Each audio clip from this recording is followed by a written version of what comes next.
একদিন জিবরিল আমিন আসছে, আসার পর বলে, ইয়া রাসূলুল্লাহ, আপনার উম্মতের মধ্যে যারা শিরিক না করে মারা যাবে, আল্লাহ তাআলা আমাকে পাঠিয়েছে আপনাকে বলার জন্য, শিরিক করা ছাড়া যারা মারা যাবে আপনি ওই উম্মতকে জান্নাতে প্রবেশের সুসংবাদ জানায়া দেন।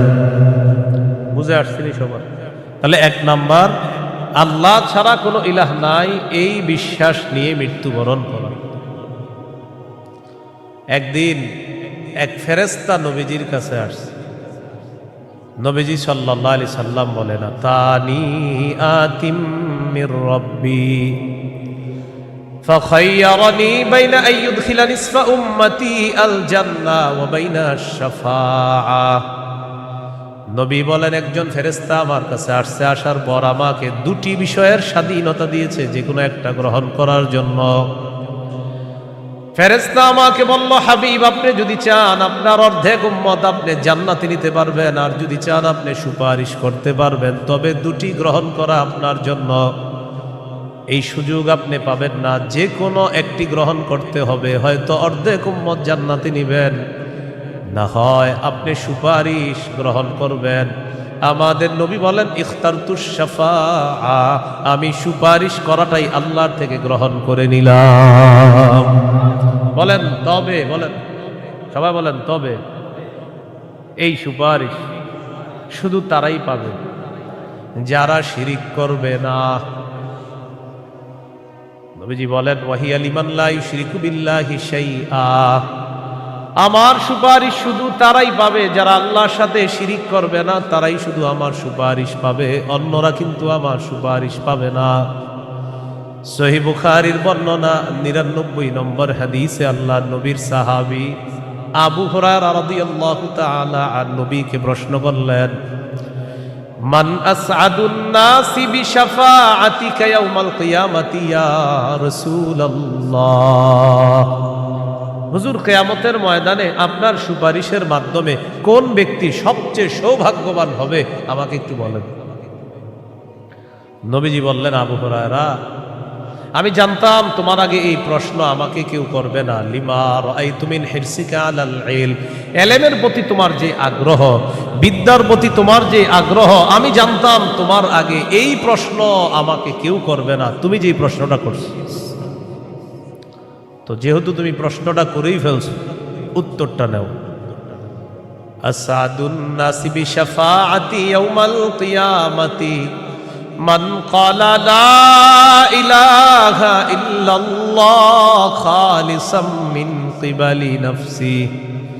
কোন ব্যক্তি যদি দিল থেকে বলে লা ইলাহা ইল্লাল্লাহ, আর এই বিশ্বাস নিয়ে যদি মারা যায়, কিয়ামতের ময়দানে আমার সুপারিশের মাধ্যমে এই ব্যক্তি সবচাইতে সৌভাগ্যবান বান্দা হয়ে যাবে। ভালোবাসি সন্তান, ভালোবাসি মা, ভালোবাসি বাবা, ভালোবাসি ঠিক, কিন্তু এর চেয়ে বেশি ভালোবাসি আল্লাহ।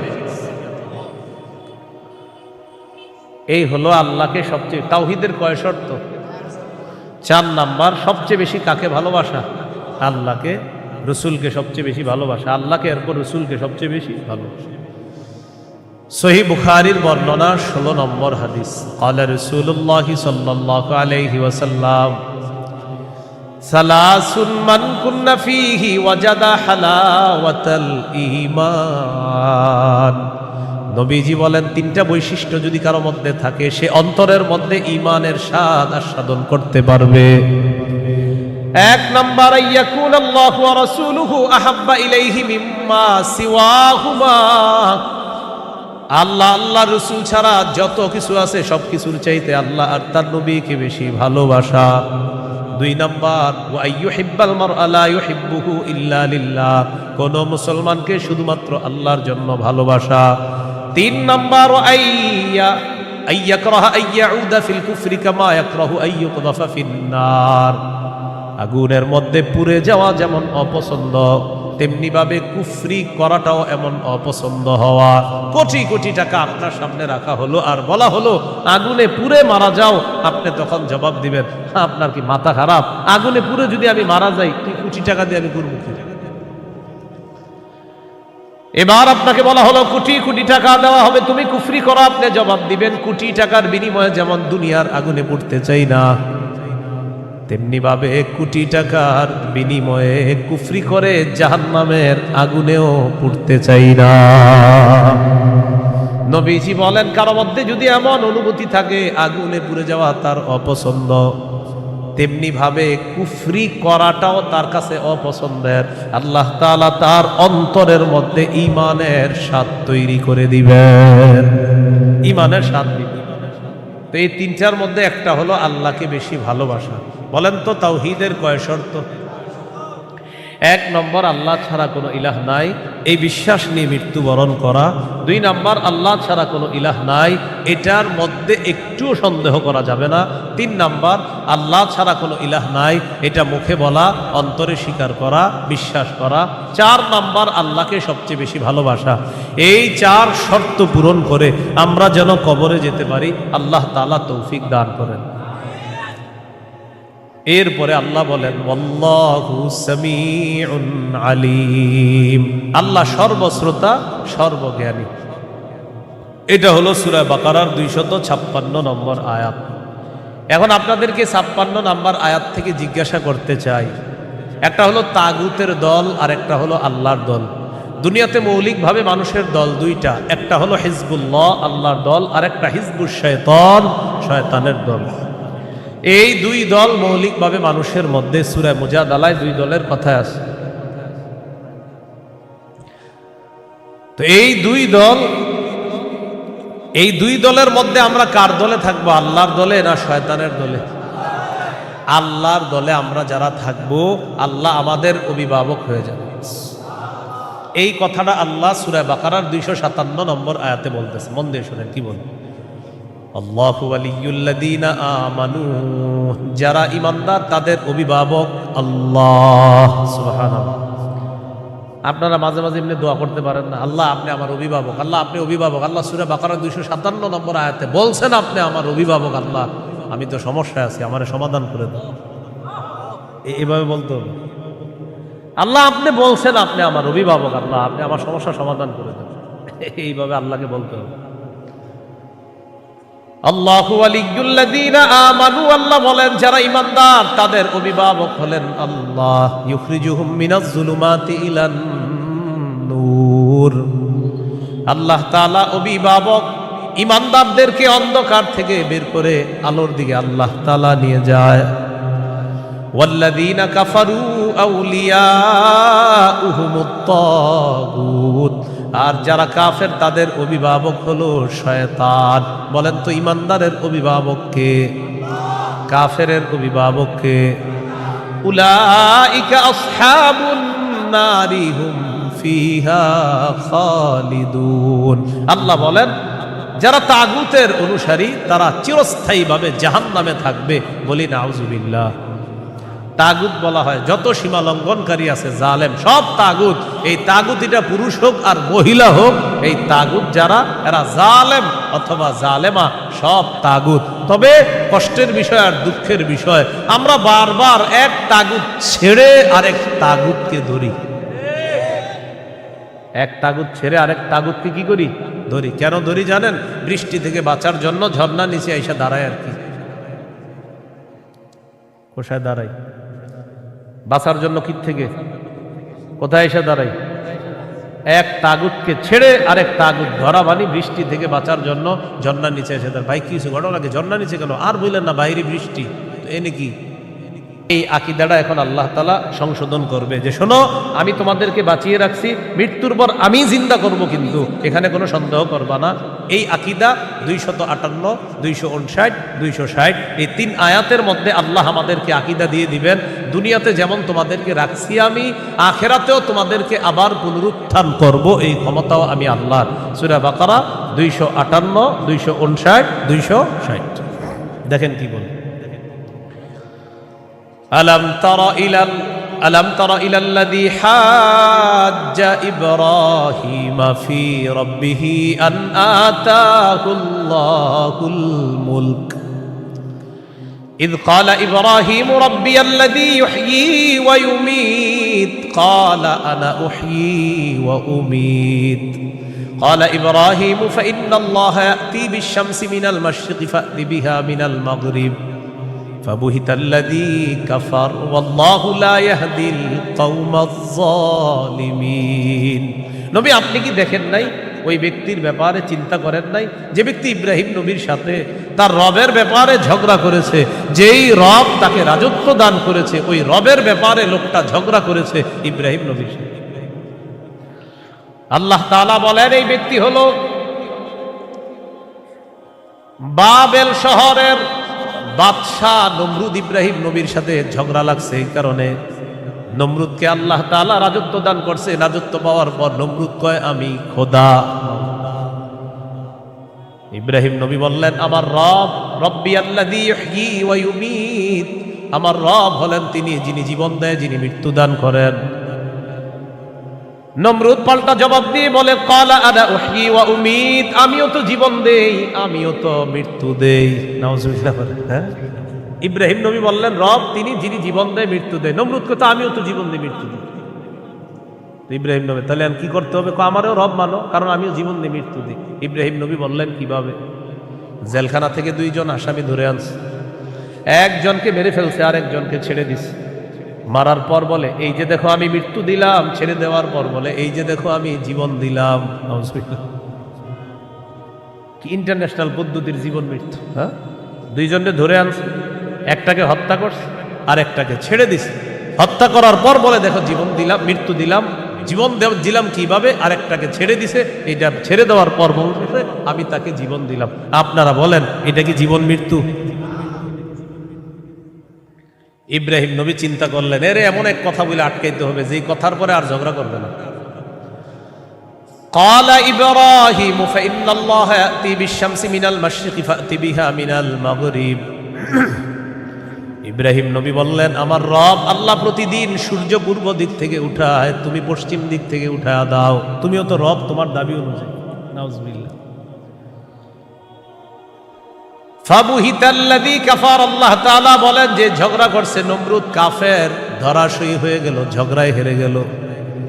মুফাসসিরিনে কেরাম বলেন নমরুদ পাল্টা বলতে পারত ইব্রাহিম আমি সূর্য পশ্চিম দিক থেকে উঠাতে পারবো না, তোমার রব আল্লাহ প্রতিদিন পূর্ব দিক থেকে সূর্য উঠায়, আমি তো পারবো না। তুমি তোমার রব আল্লাহকে বলো সূর্যটা যেন পশ্চিম দিক থেকে উঠায় দেখায় দেয়। মুফাসসিরিনে কেরাম বলেন নমরুদ বুঝে শুনেই পাল্টা চ্যালেঞ্জ দেয় নাই। কেন দেয় নাই? নমরুদ কিন্তু চ্যালেঞ্জ দিতে পারতো পাল্টা, ইব্রাহিম তুমি আমারে বললা আমি যেন সূর্য পশ্চিম দিক থেকে উঠাই, তোমার রব যেহেতু পূর্ব দিক থেকে উঠায়, তো পাল্টা প্রশ্ন করতে পারতো নমরুদ ইব্রাহিম আমি তো পারলাম না, তোমার রব আল্লাহকে বলো আল্লাহ যেন সূর্যটা পশ্চিম দিক থেকে উঠায় দেখায়। মুফাসসিরিনে কেরাম বলে নমরুদ এটা বুঝে শুনেই পাল্টা প্রশ্ন করে নাই, কারণ নমরুদ জানে এই প্রশ্ন করলে ইব্রাহিম চ্যালেঞ্জ গ্রহণ করবে, আল্লাহকে বলবে আল্লাহ সাথে সাথে সূর্য পশ্চিম দিক থেকে উঠায় দেখায়। আর এটা যদি করে ফেলে নমরুদের দল ছোট হয়ে যাবে, হালকা হয়ে যাবে। এই জন্য নমরুদ আর পাল্টা চ্যালেঞ্জ দেয় নাই। বলেন তো নমরুদকে রাজত্ব দিয়েছিল কে? দেওয়ার পর বলে আমি খোদা। কি বলে? আমি খোদা। এই জন্য প্রিয় ভাইয়েরা সামনের দিকে যাদেরকে আমরা শাসন ক্ষমতায় বসাবো, যাদেরকে আমরা দায়িত্ব দিব, বুঝে শুনে দায়িত্ব দিতে হবে। কি শুনে? বলেন আমার সাথে প্রতিদিন 2 রাকাত অতিরিক্ত নফল নামাজ পড়ব, পড়ার পর 3টা দোয়া করব। 1 নাম্বার আল্লাহ, বলেন আল্লাহ কিয়ামতের আগে বাংলাদেশে আর কোন নারী প্রধান চাই না।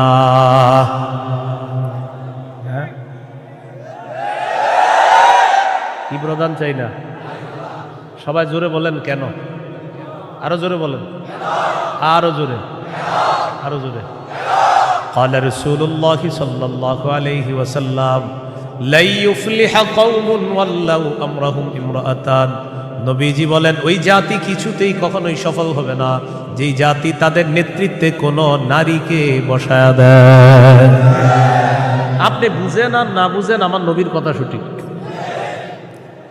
তো এই জন্য এই একটা বিষয় দোয়া করবেন। 2 নাম্বার দোয়া বলেন, আল্লাহ মরার আগে বাংলাদেশে শরিয়া আইন দেখে যেতে চাই।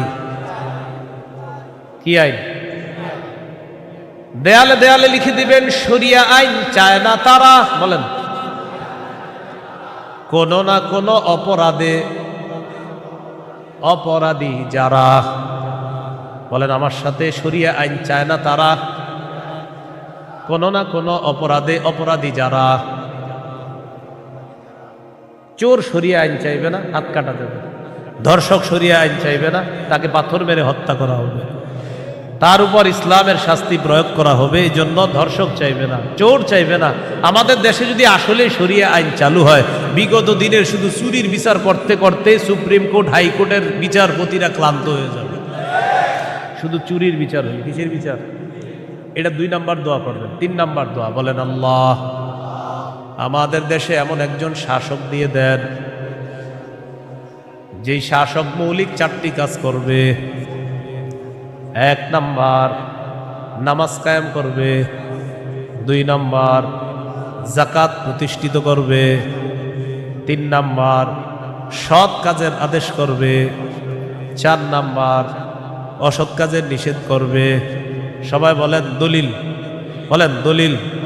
সূরা হজ 41 নম্বর আয়াত। কোন সূরা? কত নম্বর আয়াত?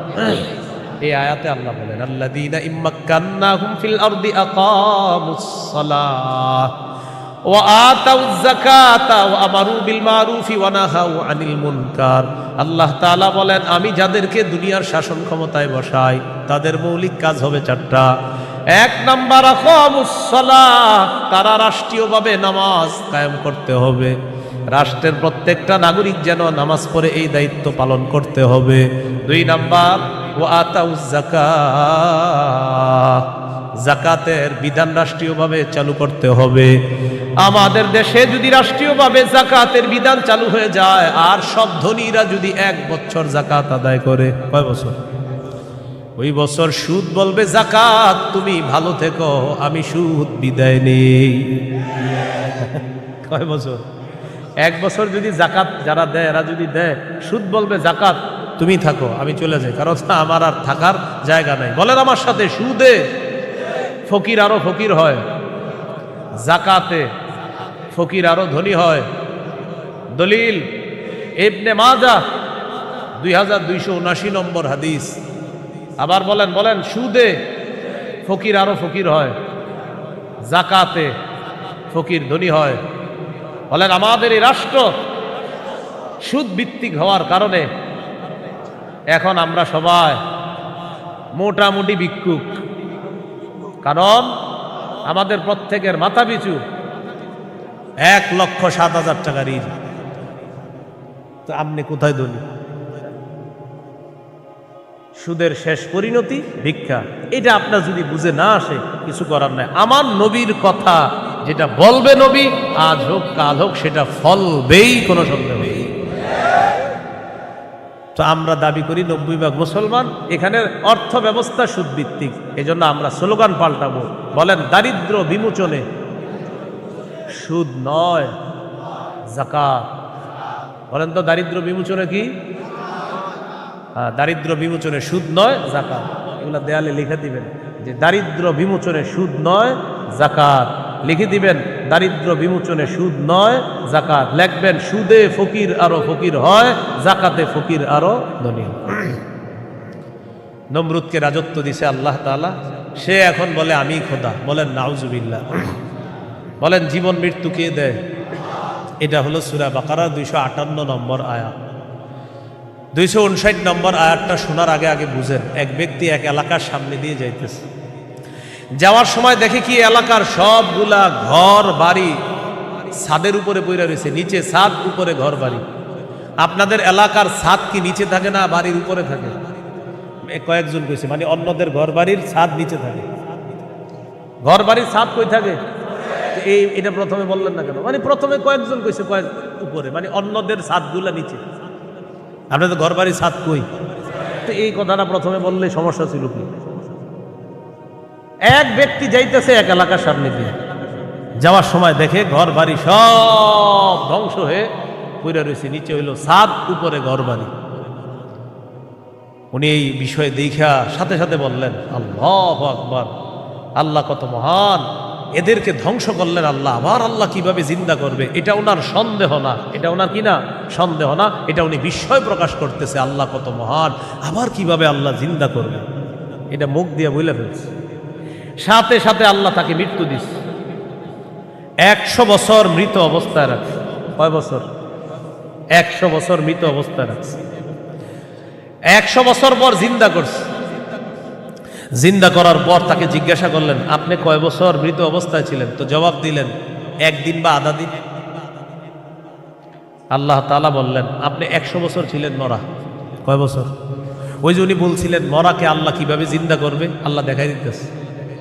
আপনার খানা পানির দিকে তাকান, তো তাকাইছে খানা পানির দিকে, তাকায় দেখে খানা পানি পচে নেই। সুবহানাল্লাহ। কয় বছর? এবার আপনার গাদার দিকে তাকান, তো তাকাইছে গাদার দিকে, গাদাটার কি অবস্থা, দেখে কি গাদা পচে গলে মরে মাটির সাথে মিশে গেছে। আল্লাহ তাআলা বুঝায়, এই জন্যই তো আমি আল্লাহ। সুবহানাল্লাহ।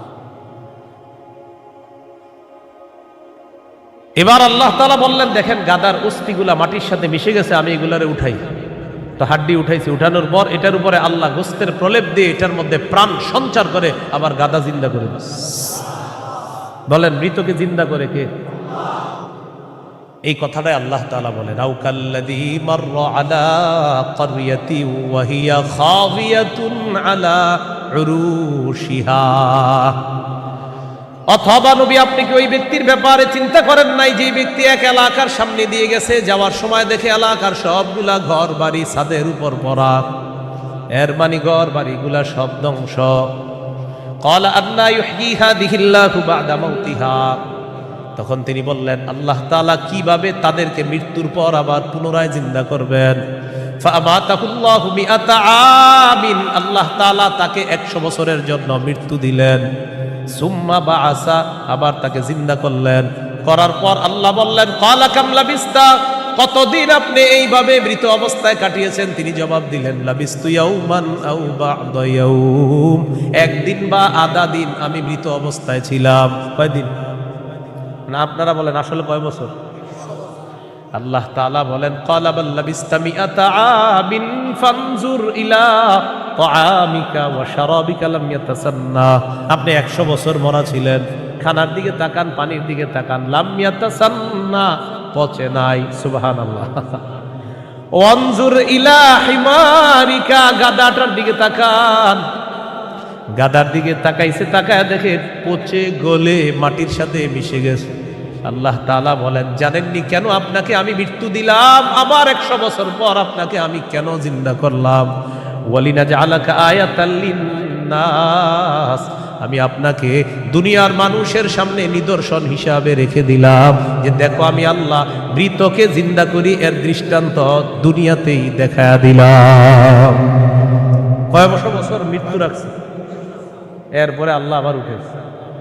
এবার আল্লাহ বললেন, অনজুর ইলাল ইযামি কাইফা নুনশিজুহা, ওই যে আপনার গাদার অস্থিগুলা মাটির সাথে মিশে গেছে, দেখেন কিভাবে আমি উত্থিত করি। সুম্মা নাকসুহা লাহমা, এরপর দেখেন কিভাবে গোস্তের পোশাক হাড্ডিগুলার উপর পড়ায়া দেই। আল্লাহ গোস্তের পোশাক পড়ায়া প্রাণ সঞ্চার করে গাদা আবার জিন্দা করে। এবার তিনি বললেন, মানে কে? ওই যে যিনি বলছিলেন 100 বছর আগে আল্লাহ কিভাবে জিন্দা করবে, তখন তিনি বললেন, ক্বালা আ'লামু আন্নাল্লাহা আলা কুল্লি শাইইন কাদির। আমি বুঝতে পারছি, আমি জানি আল্লাহ সবকিছুর উপর ক্ষমতাবান। বলেন সবকিছুর উপর ক্ষমতাবান কে? 100 বছর মৃত রাইখা আবার জিন্দা করার ক্ষমতা কার? এখন আমি কি আপনাদেরকে বলছি লোকটাকে, এই লোকটাকে বলছি? বলি নাই। এলাকা কোনটা এটাও বলছি? বলি নাই। কোরআনে এলাকার নামও আসে নাই, ওই ব্যক্তির নামও আসে নাই। তবে মুফাসসিরিনে কেরাম বলেন, এই ব্যক্তি যে একজন নবী ছিলেন এতে সন্দেহ নেই। উনি একজন কি ছিলেন? নবী ছিলেন, এতে কোনো সন্দেহ নেই। এটা হলো মুফাসসিরিনে কেরামের বক্তব্য। মুআররিখিন যারা আছে, ঐতিহাসিকগণ, তারা বলেন আগে পরে গবেষণা করলে বোঝা যায় তিনি ছিলেন উযাইর আলাইহিস সালাম। কোন নবী? অথবা বলেন, অথবা আরমিয়া আলাইহিস সালাম, এটা একজন নবীর নাম। তাহলে ওই জনপদের সামনে দিয়ে যিনি গিয়েছেন তিনি একজন নবী ছিলেন, এই ব্যাপারটা স্পষ্ট। তবে তিনি কোন নবী ছিলেন, উজায়ের নবী না আরমিয়া নবী, এই ব্যাপারে ঐতিহাসিকগণ বলেন তিনি হয়তো উজায়ের নবী, না হয় আরমিয়া আলাইহিস সালাতু ওয়াস সালাম। এখন এলাকা এটা কোন এলাকা, ঐতিহাসিকগণ বলেন এলাকাটা বাইতুল মুকাদ্দাসের বুখতে নসর যে এলাকা দখল করেছিল, ওই বুখতে নসরের এলাকাটা ইতিহাস গবেষণা করলে বোঝা যায় ওই এলাকাটা আল্লাহ ধ্বংস করার পর তখন ওই নবী এলাকার সামনে দিয়ে গিয়েছিলেন। তাহলে এলাকার নাম সরাসরি কোরআনে নাই, এলাকার নাম সরাসরি হাদিসে নাই, নবীর নাম সরাসরি কোরআনে নাই, নবীর নাম সরাসরি হাদিসে নাই। মুফাসসির এবং ঐতিহাসিকগণ গবেষণা করে বলেন আগা গোড়া এটা গবেষণা করলে বোঝা যায় নবী ছিলেন হযরত উজায়ের অথবা আরমিয়া, আর এলাকাটা ছিল বাইতুল মুকাদ্দাস। এই হলো সূরা বাকারার 259 নম্বর আয়াত। সূরা বাকারার 260 নম্বর আয়াত। এই আয়াতেও আল্লাহ আমাদের আকীদা স্বচ্ছ করবে যে দেখো দুনিয়াতে আমি তোমাদেরকে জিন্দা রাখছি, আবার আমি মৃত্যু দিব, আবার তোমাদেরকে পুনরুত্থান করব, এই ক্ষমতা। বিসমিল্লাহির রহমানির রহিম। আল্লাহুম্মা লাকাল হামদু ওয়া লাকাশ শুকর। সূরা বাকারা 260 নম্বর আয়াত আল্লাহ বলেন وَإِذْ قَالَ إِبْرَاهِيمُ رَبِّ أَرِنِي كَيْفَ تُحْيِي الْمَوْتَى قَالَ أَوَلَمْ تُؤْمِنْ قَالَ بَلَى وَلَكِنْ لِيَطْمَئِنَّ قَلْبِي قَالَ فَخُذْ أَرْبَعَةً مِنَ الطَّيْرِ فَصُرْهُنَّ إِلَيْكَ ثُمَّ اجْعَلْ عَلَى كُلِّ جَبَلٍ مِّنْهُنَّ جُزْءًا ثُمَّ ادْعُهُنَّ يَأْتِينَكَ سَعْيًا وَاعْلَمْ أَنَّ اللَّهَ عَزِيزٌ حَكِيمٌ। স্মরণ করুন ওই সময়কে যখন ইব্রাহিম নবী বললেন রব্বি আরিনি কাইফা তুহিল মাউতা, আল্লাহ আপনি আমাকে দেখান আপনি কিভাবে মৃতকে জিন্দা করেন। আল্লাহ তাআলা বললেন ক্বালা আওয়ালাম তুমিন, ইব্রাহিম আপনি কি বিশ্বাস করেন না? ইব্রাহিম নবী জবাব দিলেন ক্বালা বালা ওয়ালাকিন লিয়াতমাইন্না কলবি, আল্লাহ অবশ্যই বিশ্বাস করি, তবে আমার অন্তরের প্রশান্তির জন্য আমি জানতে চাই আল্লাহ আপনি কিভাবে মৃতকে জিন্দা করেন। ভাই 259 আর 260 নম্বর আয়াতে একটা বিষয় কিন্তু মনে রাখেন, আমি আবার বারবার বলতেছি কথাটা। 259 নম্বর আয়াতে ওই যে নবী বললেন আল্লাহ কিভাবে মৃতদেরকে জিন্দা করবেন, এটা কিন্তু নবীর সন্দেহ না। আবার বলছি এটা কি না, সন্দেহ না, বলেন বিস্ময়, কি উনি আশ্চর্য হচ্ছেন। আবার 260 নম্বর আয়াতে ইব্রাহিম নবী বলতেছে আল্লাহ আপনি আমারে দেখান কিভাবে মৃতকে জিন্দা করেন, এটাও ইব্রাহিম নবীর সন্দেহ না, বরং ইব্রাহিম নবী অন্তরকে শান্তি দিতে চায় আল্লাহ আপনি যে মৃতকে জিন্দা করেন এটা দেখলে আমার দিলে একটু ভালো লাগতো, শুধু এই কারণে আমি দেখতে চাই। তাহলে বিষয়টা কি সন্দেহ? নাউজুবিল্লাহ, কোন নবী সন্দেহ করতে পারে না। তো আল্লাহ তাআলা বললেন ক্বালা ফাকুজ আরবাতাম মিনাত তায়র, ইব্রাহিম আপনি 4টা পাখি ধরেন, ফাসুরহুন্না ইলাইকা, এই 4টি পাখি আপনি বসে আনেন, আপনার আয়ত্তে আনেন। আয়াতে আনার পর সুম্মা জাআল আলা কুল্লি জাবালিম মিনহুন্না জুজআ, 4টা পাখিকে আপনি চূর্ণ বিচূর্ণ করে টুকরা টুকরা করে ফেলবেন। টুকরা টুকরা করার পর এই পাখিগুলার টুকরা টুকরা বিভিন্ন পাহাড়ের মধ্যে আপনি ছিটায় দিবেন। কোন পাখির টুকরাটা কোন পাহাড়ের মধ্যে আছে এটা আপনার জানা নাই। এবার আপনি তাদের নাম ধরে আপনি ডাকবেন। আল্লাহ তাআলা বলেন আমার হুকুমে যেই যেই পাখির টুকরাগুলা যেই পাহাড়ের মধ্যে আছে ওই টুকরাগুলা আমি আল্লাহ প্রত্যেক পাহাড় থেকে আলাদা আলাদা করে একত্রিত করে অবিকল ওই পাখির মধ্যে প্রাণ সঞ্চার করে দিব। পাখি আপনার সামনে উঠতে উঠতে উপস্থিত হয়ে যাবে। তো আল্লাহ বলেন ফাসুরহুন্না ইলাইকা, এটা আপনি বসে আনেন, আয়াতটা আনেন। সুম্মা জাআল আলা কুল্লি জাবালিম মিনহুন্না জুজআ, এগুলারে টুকরা টুকরা করে আপনি পুরা সব একসাথে করে ফেলবেন। এখন বলেন তো 4 পাখি একসাথে টুকরা টুকরা করলে কোন পাখির টুকরা কোথায় আছে এটা কি বলা যাবে? ইব্রাহিম নবীকে বললেন আলাদা আলাদা পাহাড়ের মধ্যে রেখে দেন। রাখার পর এবার আপনি ডাক দিবেন। ডাক দেওয়ার পর দেখবেন ওই আলাদা টুকরাগুলা একত্রিত হয়ে যেই যেই পাখির টুকরা আমি আল্লাহর হুকুমে ওই পাখির শরীরে যাবে, আমি প্রাণ সঞ্চার করে দিব, পাখি আপনার সামনে উঠতে উঠতে উপস্থিত হয়ে যাবে। শেষে আল্লাহ বলেন ওয়ালাম, জেনে রাখেন আল্লাহ আজিজুল হাকিম, আল্লাহ মহাপরাক্রমশালী, আল্লাহ মহাপ্রজ্ঞাময়। 3টি বিষয়। 1 নাম্বার বলেন আল্লাহর কাছে মনোনীত ধর্মের নাম কি? ইসলাম। ইসলামের দাওয়াত অন্যের সামনে দেওয়া যাবে কিনা? যাবে। ইসলাম গ্রহণে কাউকে কি জোর করা যাবে? আচ্ছা। 2 নম্বর, মৌলিকভাবে মানুষের দল কয়টা? 2টা। একটা কার দল? আল্লাহর দল। আর একটা কার দল? শয়তান। ইমানদারের অভিভাবক কে? কাফেরদের অভিভাবক কে? শয়তান। 3 নম্বর, আমাদেরকে দুনিয়াতে জীবিত রাখছে কে? মৃত্যু দিবে কে? মৃত্যুর পর আবার জিন্দা করবেন কে? এই 3টি বিষয় সূরা বাকারার 256 থেকে 260 নম্বর আয়াত পর্যন্ত আমরা জানলাম। আল্লাহ তাআলা আমাদের সকলকে আকীদা বিশুদ্ধ করে স্বচ্ছ করে আমরা যেন মরা। 2 নম্বর, আল্লাহ ছাড়া কোনো ইলাহ নাই, সন্দেহ করা যাবে না। 3 নম্বর, আল্লাহ ছাড়া কোনো ইলাহ নাই, এটা মুখে বলা, অন্তরে বিশ্বাস করা। 4 নম্বর, আল্লাহ ছাড়া কোনো ইলাহ নাই, এই কথা তখন প্রমাণ হবে যদি আমি সবচেয়ে বেশি আল্লাহকে ভালোবাসি। বলেন তো কয় জিনিসকে সাধারণত বেশি ভালোবাসি আমরা? 8 জিনিস। এই 8 জিনিস থেকেও কাকে বেশি ভালোবাসতে হবে?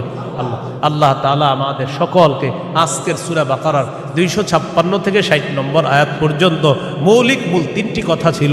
1 নাম্বার, আল্লাহর কাছে মনোনীত ধর্ম ইসলাম, এটা গ্রহণ করতে হবে, বাকি গ্রহণ করার ক্ষেত্রে কাউকে জোর করা যাবে না। 2 নাম্বার, একটা শয়তানের দল, একটা আল্লাহর দল।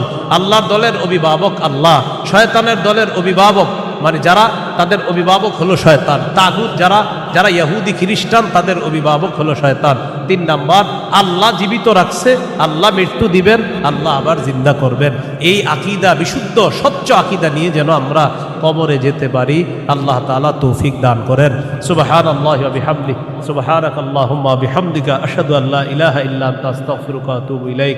আমিন ওয়া আখিরু দাওয়ানা আলহামদুলিল্লাহি রাব্বিল আলামিন। আসসালামু আলাইকুম।